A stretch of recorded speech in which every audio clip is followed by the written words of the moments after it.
Our next program comes from Kelly Ramsdale and Associates. Kelly Ramsdale is a silver preferred partner with the CFCPA based here in Denver. Kelly, just like myself, is not a CPA. Her specialty is in law things. So she and her firm can help you and your clients with legal settlements to lessen tax implications and maximize the settlement. Those are all kind of things and quite a bit more. I'll let her tell you a little bit more about herself. Her session today will cover assignments and legal settlements and tax deferral strategies. So Kelly, I'll let you do a little intro of yourself and you can start your presentation. Okay, sounds good. Hi, everybody. Welcome and thank you for joining me. Just a little background about what I do, what my firm does is that I work in mostly settlements, lawsuits particularly, but this has branched out to include selling of businesses, buying and selling of businesses and properties. So this is a product that has grown over time to include excuse me, very cool ways of helping your clients either not pay taxes or to defer taxes. In most cases, it would be defer we'll talk about it, but in order for you to get your clients to get tax-free money, there has to be a physical injury or wrongful death. But it is a very cool topic that so few accountants know about, which is why I reached out to the CPA group here to try to help inform you so that you can inform your clients. So I'm a settlement planner. I'm licensed in about 30 states. So I work wherever US tax law applies. And so there's that. I've been doing it since 1999. So in July, it'll be 25 years. So we have done so many of these. And, I offer up to folks that, just teaching you about this, not that you need to know all this and you're going to get a test over it, but just to know that it exists. Okay. Excuse me. So that's it for my intro. I'm going to dive in because we have some pretty cool stuff to cover that, to me, I do this every day, but for other folks who don't do this every day, this can be, kind of a lot to swallow. So, all right. So basically the magic bullet that I'm going to talk about is this whole process of assignments. Not eighth grade English class, not ninth grade algebra, but actually assignments through the IRS codes that allow for that. And so I'm going to get started with that in, maybe not, it's not moving. There we go. All right. So before I get into this, I'm going to talk about what actually happens in a settlement so that you kind of understand what's happening here, in the reason why these tax deferrals or tax-free situations are allowed is because of the dynamic of what's actually happening here. So we have, in a regular old settlement, we have two parties. We have the plaintiff, who is the one who is actually doing the suing, and then we have whoever they are suing. So it's usually an insurance company, a property and casualty company. And so what happens in a settlement is this: there are two parties, and the very first part of it, and this is the crux of what I do at my firm, both sides agree that the defense has the obligation to pay the plaintiff. Everything in my firm revolves around this right here. The obligation is critical and it is key. So if you have a situation with your clients and there is no obligation, it can be a friendly obligation too, but an obligation for one party to pay the other, then a structured settlement annuity with an assignment might be possible for you. All right, so both sides agree that the defense has the obligation to pay the plaintiff. And so in a regular old cash settlement, the defense here cuts a check to the attorneys that are involved. The attorneys then cut a check or whatever payment method these days to the plaintiff. Pretty simple, pretty straightforward. But this is a term, I make this diagram, I use it in my Structured Settlements 101 presentations to law firms or to injured people. And I designed this such that this looks like a bubble. All right, you've got the beige background, the white circle here, and then you have this big, huge wall around it. This is critical, and many of you are probably familiar with this concept. Constructive receipt. All right. The plaintiff has constructive receipt of the funds and they pay their bills, they invest or whatever. What does constructive receipt mean to those of you who don't do these kind of things? Constructive receipt basically just means they took the money. They have control of the money, they have the money, and you all probably know that once you have constructive receipt, meaning the control of the money, taxation can begin. All right.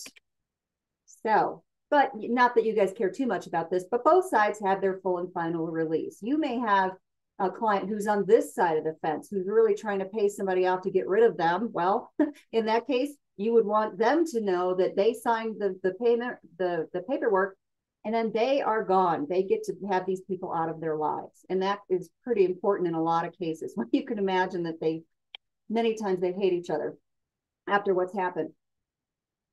I'd like to talk about the history of how this, came about, because I think it's important that if you understand why this product was created, you can understand more about why it acts the way it does.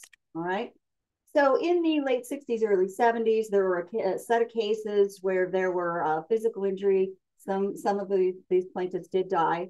And so what was going on was the settlements were dissipated too quickly. If you are a severely injured person, you get your settlement and 2 years later you're broke.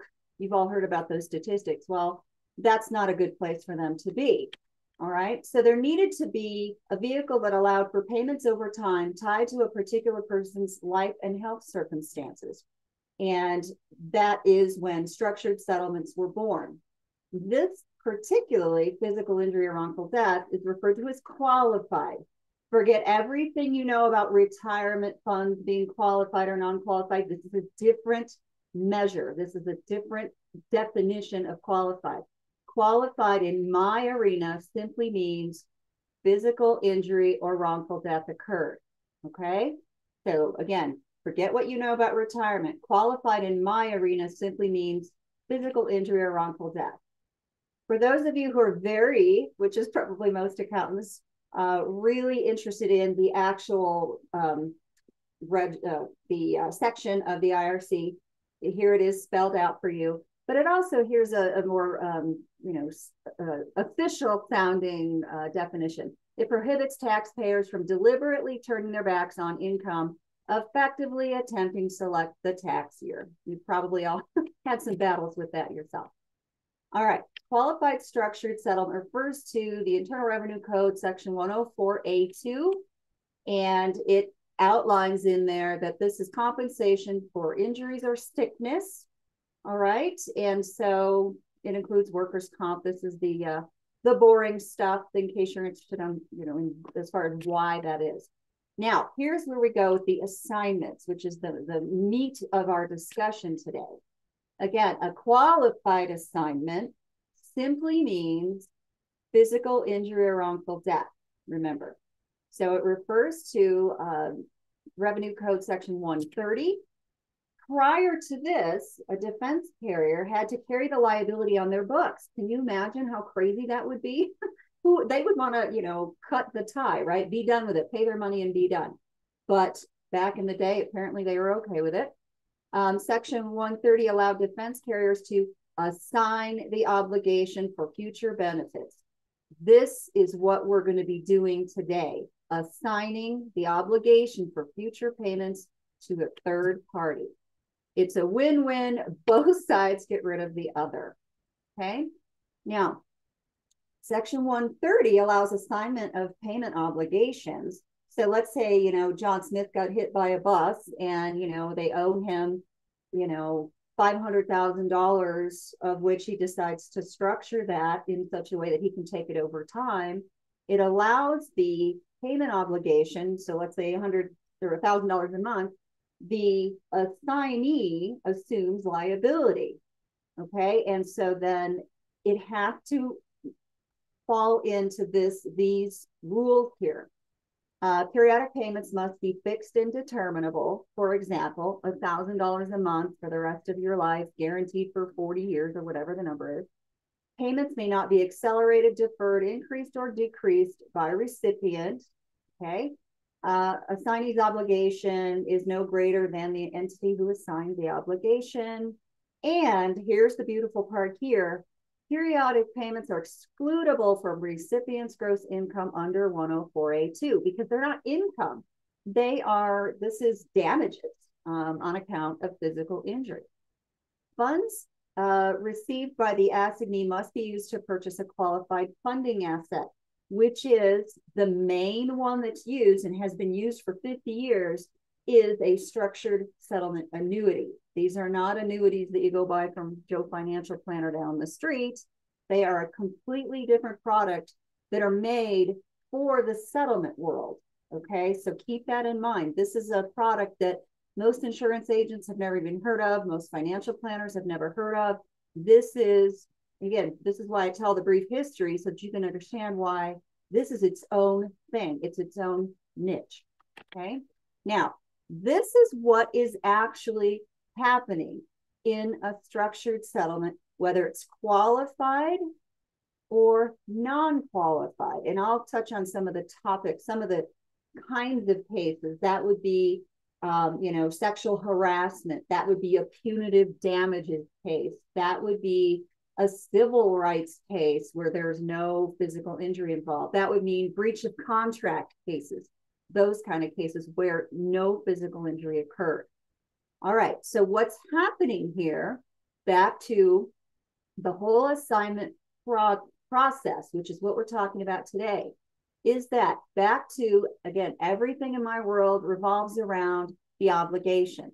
The defense has the obligation to pay the plaintiff. The plaintiff elects to use a structured settlement. And what happens then is that the defense has the obligation to pay the plaintiff. They fulfill that obligation by basically going out and assigning the obligation to the sister company of the annuity company. So let's say New York Life is the annuity company. Each of those companies has what's called an assignment company. It's a sister company. So let's say New York Life Assignment Company. So what happens is they assign the obligation over. There's what's called an assignment document that outlines what exactly they're doing. And then the assignment company, they cut the check, let's say $500,000 goes to the assignment company. The assignment company goes over here to, let's say, New York Life. They buy the annuity and they hold it. All right. Because the assignment company owns it, buys it, holds it, and owns it. The plaintiff's way over here. Taxation doesn't start until they take it in their bubble, right? So because the assignment company owns it and the annuity company's paying it out over time, all of the gains in here are tax-free. Or in a non-qualified, meaning non-physical injury, they grow tax deferred. So you can see why your clients might really like that, because none of it counts until it hits them. And in a non-qualified, meaning a tax deferred annuity, let's say they have, their $1,000 a month and they're going to take it 5 years from now. They do not get a 1099 until the year that $1,000 a month starts. And then they only get the 1099 on the $12,000 they got that year. So you can see how it's sitting down here growing tax deferred. And then even when they do start paying taxes, they're paying taxes on just little bits. Okay. Now, so back to constructive receipt here. The Periodic Payment Settlement Act of 1982, plaintiff does not have constructive receipt or economic benefit of the funds. Plaintiff has only an unfunded, unsecured promise to receive regularly scheduled future payments. Because remember, I said they did not have the right to accelerate or play around with it in any way. They don't have it. They don't have it in their hands. Remember, the assignment company actually has it. So that means all future payments are tax-free, including gains, or tax deferred in the case of a non-physical injury or wrongful death case. All right. And then actually, the structured settlement annuity carriers are very careful to make sure that there is no funny business going on as far as people accessing that money and messing with the entire process that was put in place. All right.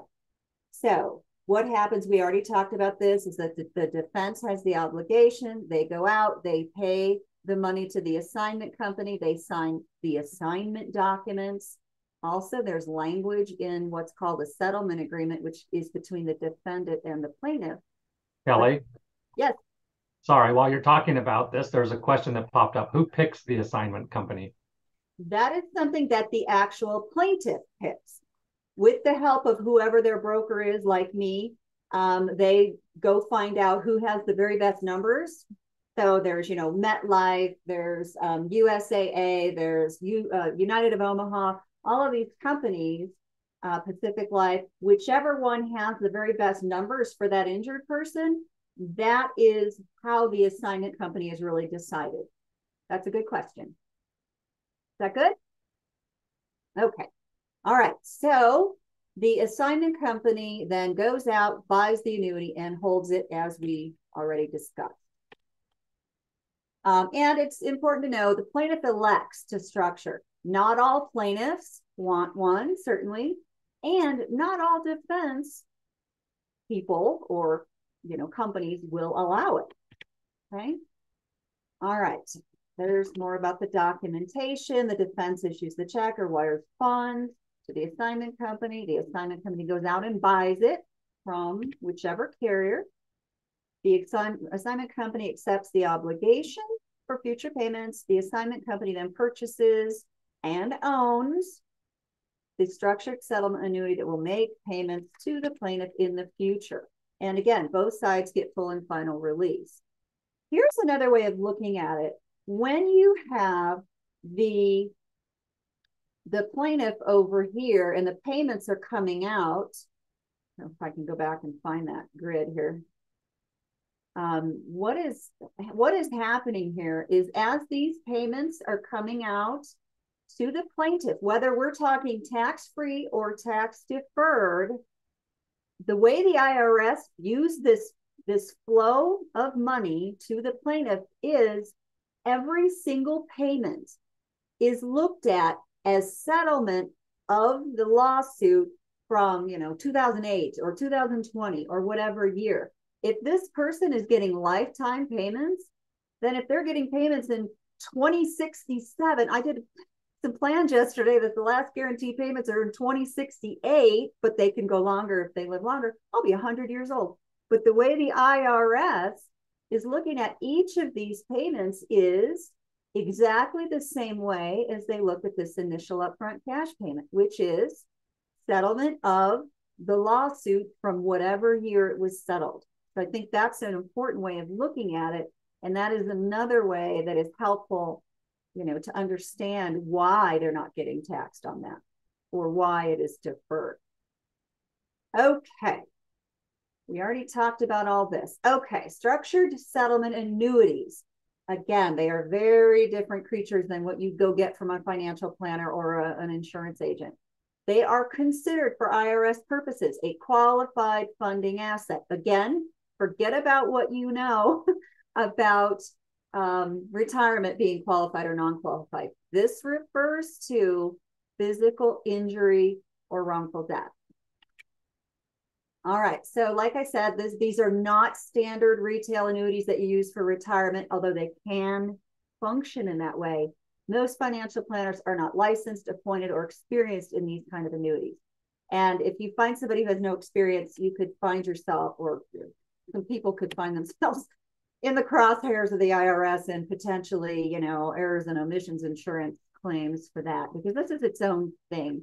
I think you can understand from what I'm talking about that this is just not your average person off the street doing this, okay? And it must be purchased, absolutely has to be purchased by the defense or the defense's carrier, cannot be purchased by the plaintiff. Remember, the defense, it fulfills its obligation by doing this, right? If you go back to the defense cutting the check to the plaintiff, they've got constructive receipt. All bets are off. So you have to be very aware that this has to be done prior to settlement, okay? Cannot be purchased by the plaintiff.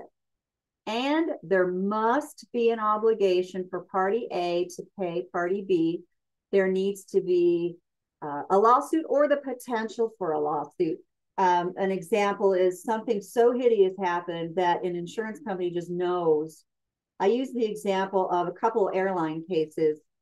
Several years back when COVID was starting, there was a gentleman in Chicago on a United flight that was physically dragged out. You probably remember it was all over the news.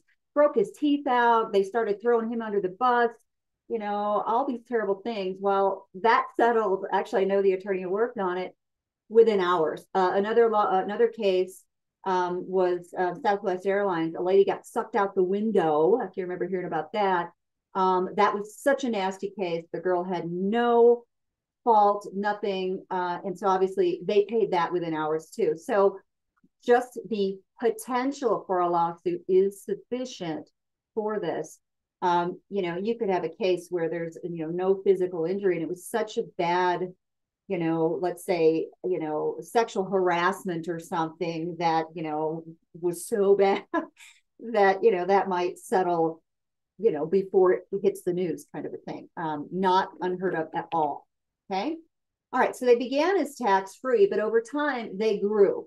They grew to include, they grew to include other, I don't know why I have this. This is just so you can refresh your memory when you come back, but they morphed. This is an important thing because just like anything else, they grew over time and they branched out into other cool things like attorney fee structures.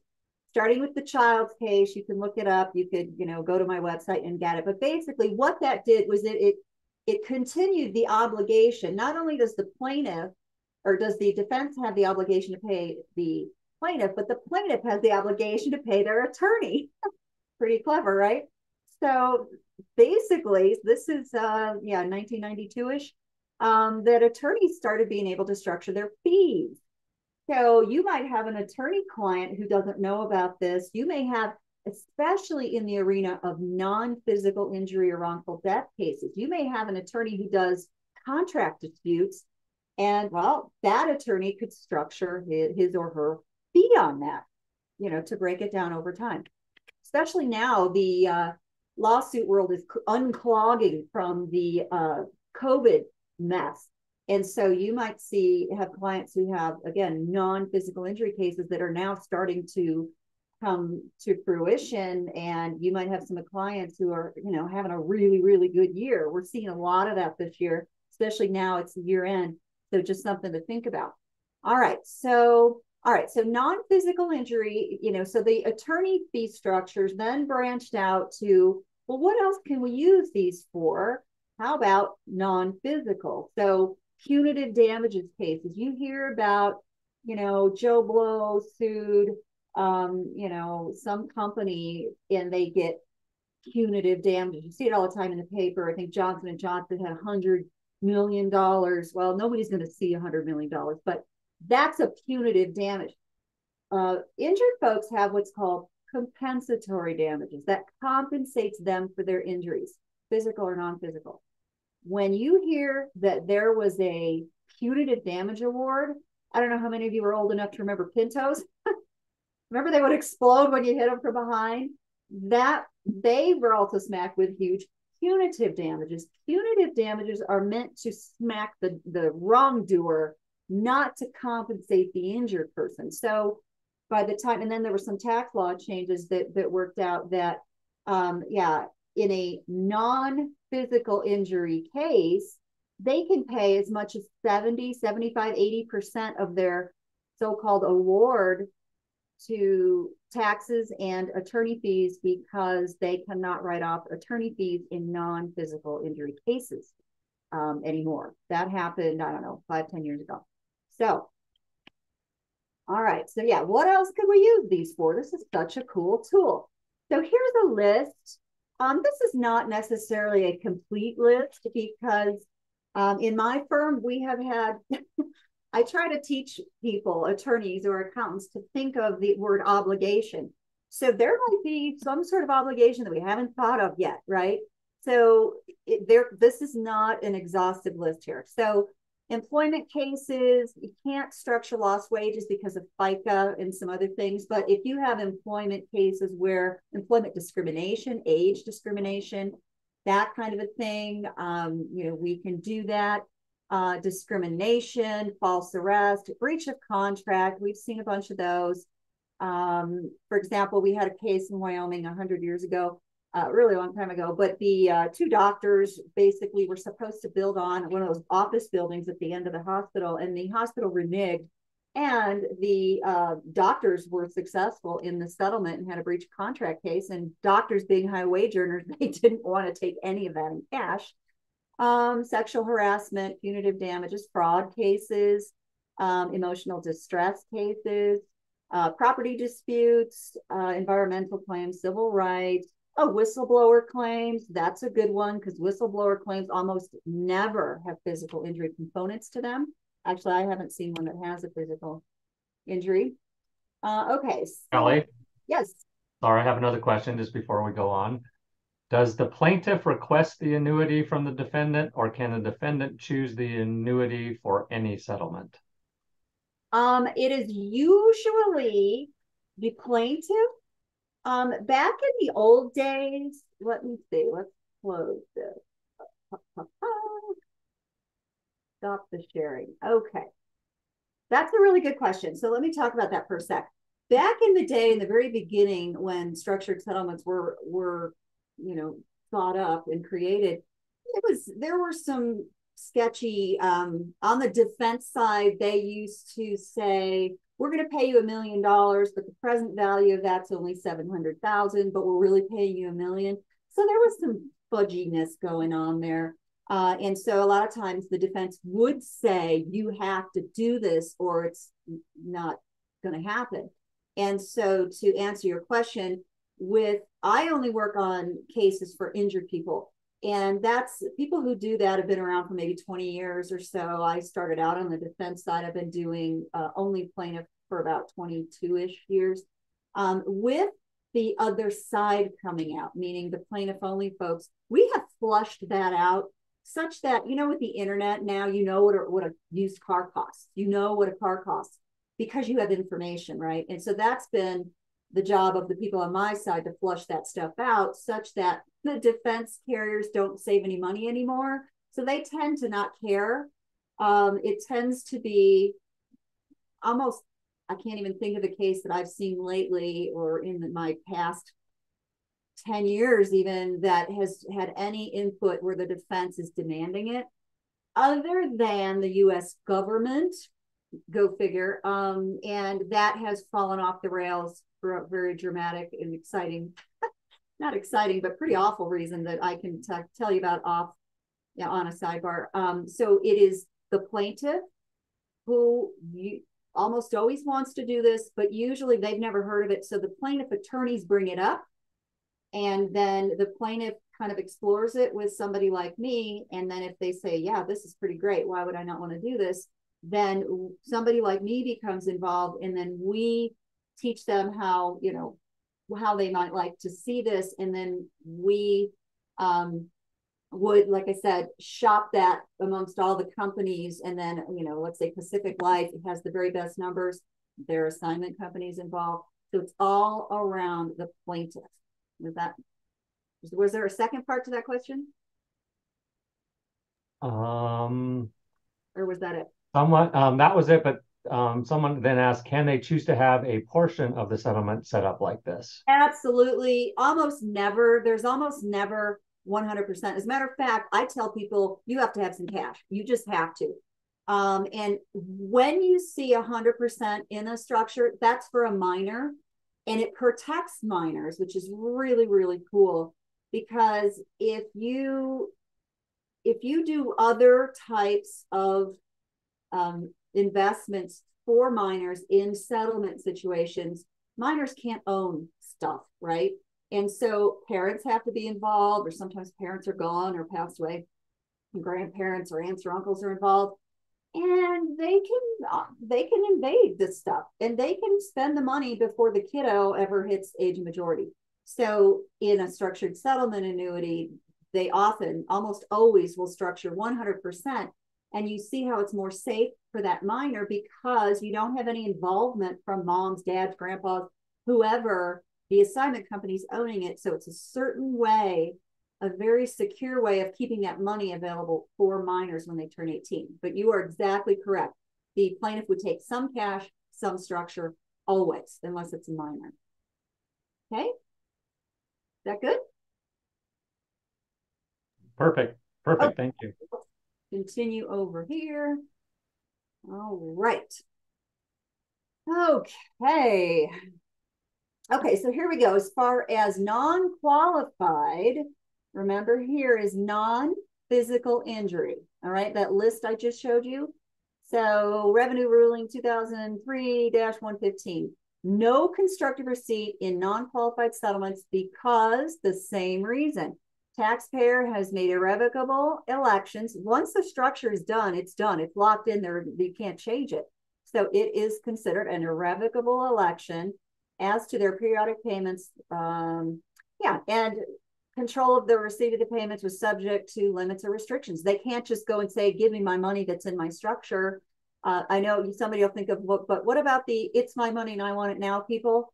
That's a totally different thing, and I can address that later. All right, so future payments are then tax deferred. 1099s are issued by the annuity company for payments in that tax year. I'm so sorry. There's UPS guy or somebody at the door. Okay. So, all right. So non-qualified structured settlement requirements. Make sure your clients know these things. Very precise language must be included in the settlement agreement.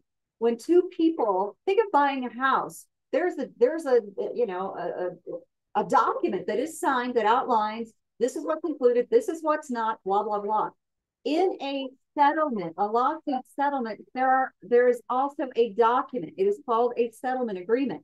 There must be language in here that, number one, outlines the obligation. We have to have it outlined in the settlement agreement. I am so sorry about those dogs barking. All right. So know that they have to have that language in there. Otherwise, it is a cash settlement agreement. And the way the IRS is going to look at it is you took your cash, the defense fulfilled their obligation to pay you in cash, and therefore there's a cash settlement agreement. So you need to tell people beforehand, okay? The non-qualified assignment and release document, that's the second document, must be signed. All right, and again, the defense must fund the annuity. Do not fail to bring this up as soon as possible because, and I have found this to be a problem in that the attorneys who are on the case like to spring it on the defense at the last minute. Of all the timing, I am so sorry. They try to spring it on them at the last minute and they never go through. So you must tell them as early as possible that this is happening. Okay. So what's happening in the non-qualified is exactly the same thing that is happening in the physical injury wrongful death arena. Okay. You can read all this stuff in your time here, but it is the same thing. What's in it for the plaintiff? Tax deferral, tax deferral, tax deferral. All right. So most of the attorneys, you know, are really interested in deferring that tax. Okay. Sorry, my husband just came to the rescue. He got rid of the dogs for a sec. Think about, here's another one I had. He was in an employment case where this was a beautiful young lady who was harassed off the case, hit on, you know, by her coworkers or whatever.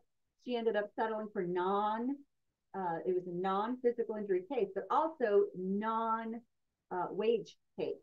So, and she was young and beautiful, and she had already gotten another job making six figures. And so for her, it was all about, she was a high wage earner. She did not want to pay tax on this. She wanted to push it out as soon, you know, as long as she could. All right. So the other thing is that you have the security of a multi-billion-dollar U.S. annuity carrier on the hook for future payments, not the defendant. I like to use the example of, you know, you've got the CEO was caught in a hotel room with a 14-year-old boy. Ah, horrific, right? All of a sudden, that guy's worth nothing. He's ousted. He doesn't have any money.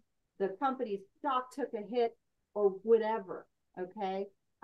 You now have a multi-billion-dollar insurance on a company on the line, not the defendant. All right. That can be a pretty good thing, right? All right. So also you have the option of taking future payments in creative ways that people really like that. Kelly, Yes.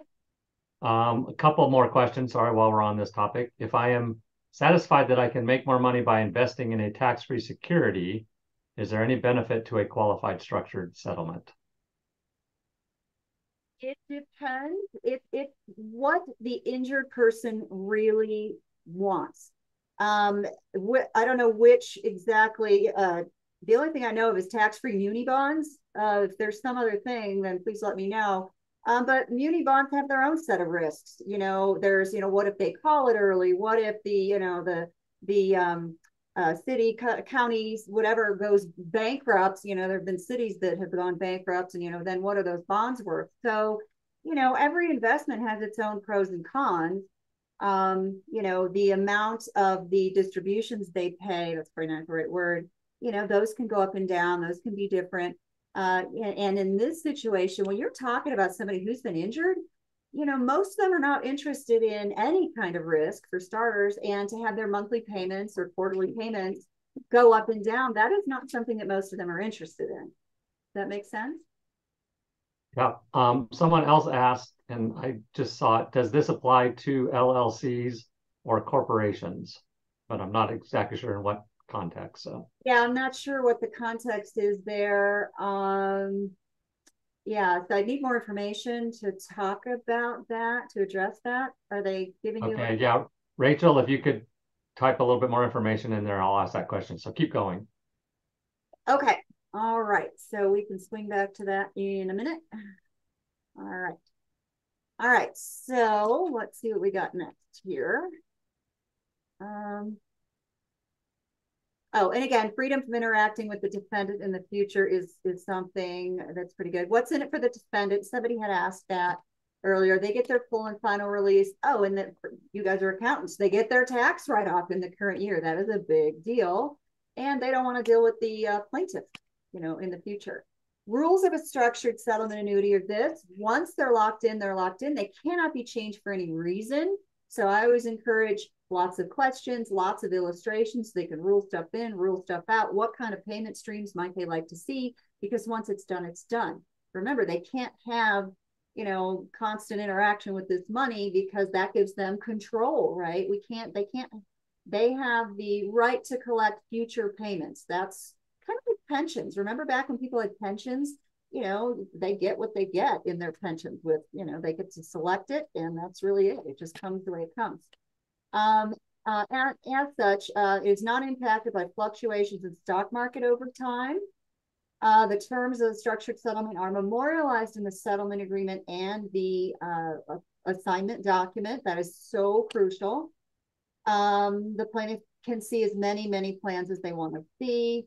And again, the plaintiff/annuitant does not own their structure. And here's the cool thing. Because they don't own it, it cannot be taken from them. Think back to why these were created. The money was going away for whatever reason. And so there needed to be a protection. And this is another reason why these are so popular for minors. Because if you don't own it, it can't be taken from you. Well, in a divorce situation, nope, plaintiff doesn't own it, right?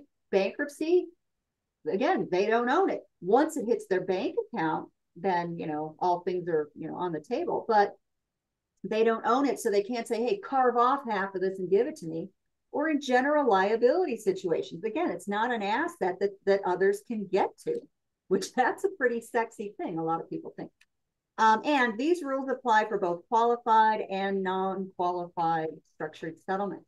Kelly, I got a little bit more clarification. Really? Rachel says, I imagine most plaintiffs are a single person. Is there an instance where the plaintiff is an LLC or corporation? If so, can they use the annuity plan as well? Are there any differences? I don't think I've ever been asked about them being on the plaintiff's side of that. Um, corporations are people too, right? So I think when it comes to non-qualified cases, as I said when I showed you that big long list, the annuity company or companies that will do non-qualified, oftentimes they just want to see what's called a complaint with a capital C. A complaint is what outlines what's going on. Why are we suing? Where's the obligation? And so that is a really good question. I would have to ask, but I think it would depend a lot on what's going on. Why are they suing? Because I know a trust can. So I'll have to check that out. So that's an excellent question. And what was the other part of that question? If is there an instance where the plaintiff is an LLC or corporation, and if so, can they use the annuity plan as well? And if that's true, are there any differences? I guess if the No, plaintiff is. actually, let me back up because actually many attorneys, most attorneys, when they structure fees to defer taxes, they take it personally. But sometimes their accountants tell them have it paid to the LLC. So, in my experience of almost 25 years, I'm leaning towards saying they might, simply because they do it for attorney fees. They will pay it to the LLC of which the attorney is the owner. So I would say, if in doubt, ask. All they can do is say no. But based on just attorney fees going to LLCs, I would say there's a good chance that it could work. Great, thank you. Yeah. All right. Is that it? There's another question. That's it for now. Okay. We have a few more minutes, so let's kind of drive forward. And I did pull up some, prior to getting on here, I did pull up a few samples of some things too that we can look at. So, all right. Oh, structured sale. This is another variation of the non-qualified, meaning I want to sell my business, for example. You see there's an obligation. So you have the buyer and the seller. Buyer agrees to send all or a portion of the sale price to the assignment company, which we're kind of maybe getting a little familiar with how that assignment company steps in. It's just this third party, kind of intermediary that is holding the money. And in my 24 years, that layout of how that third party steps in has changed. So that's why I'm going to kind of leave it vague, because who knows, it could change again. So just know that there is this pit stop for that money that allows this deferral to occur. The sales agreement contains language about the structured nature of the transaction. And many of you may say, well, you can already do a sale like this without involving an annuity company. And yes, you can. But in my experience, there's a risk. Who is going to, in a structured sale with an individual, you may say, okay, they're going to pay me $100,000 for the next 5 years. What if something happens? Back to my scenario, he was caught in the, with his hand in the cookie jar or something, and you're 3 years in, and now this guy can't make the last two payments. There's an absolute risk of that.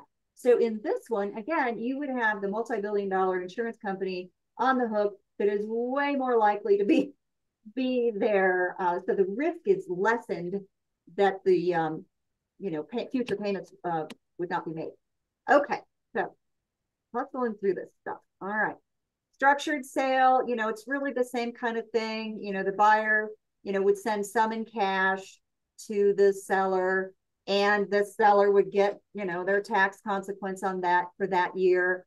And here's just the layout is that they would send some cash to the structured settlement installment annuity company, assignment company, and then the payments come out over time. So we're familiar with that now, I'm thinking. So there are many ways of using these kind of tools. So using the assignment process may or may not work in your different circumstances, but they might, and so you get to look like the hero for having heard of this and throwing it out there. And also be sure that if you are interested in something like this, find somebody who knows what they're doing. I've been doing this a really long time, and you get people who are, oh, I'm a financial planner and I want to dabble in this. Yeah, you don't want dabbling when you get tax law, involved here. Oh, this is another good source. Rob Wood, he's amazing. He is the guy in the country that I refer people to. This just talks about my experience. I had some other, some actual examples. If you guys want to see them, I had them pulled up. Um, is anybody interested in seeing those, or do we have questions? What would you like? We only have a few minutes left, 5 minutes left. We're getting down to it. Looks like there's a couple more questions. Okay. Yeah. So what happens to the annuity when the plaintiff annuitant dies? Okay. Is there a second part to that? Oh no. So say then right behind it was what happens to the structured settlement annuity if the plaintiff dies shortly after its purchase, i.e. 2 months later. So they're kind of related. No, it's good. Okay. And so am I on the screen again? I think I am. Yes, you are. Okay. I know where that question's coming from because I just had that come up in a different setting. If the person dies, the beneficiary gets the money in the same format that the deceased person had selected. If it's a physical injury case, then the proceeds will go to the wife, the kids, whatever, tax-free, such that in my bio page, you can see that I've done lots of famous cases. One of the cases, the Pan Am Lockerbie crash case, just to keep this short, the lady lost her daughter. She had one remaining son. And she built a 50-year lifetime plan for herself in her 60s, knowing full well she wasn't going to live that long, but she wanted her remaining son to get them for a long time, tax-free money for a long time. The second part was, yes, if they die the day after they settle it, same thing. The payments go to the beneficiary according to the schedule. So there's a caveat to that, but it's so rare that I don't want to waste time talking about it. What other questions? Who oversees, regulates the annuity company? I guess it's those big insurance companies, correct? So yeah. So off the top of my head, it's regulated by the states, state insurance guarantee fund, what are they called? State insurance, commissioners. So it is overseen at a government level, way better than, financial tools that are out there, that, those things have not been pretty in the past. Any other questions? have you ever had an annuity company file bankruptcy and not pay out the settlement?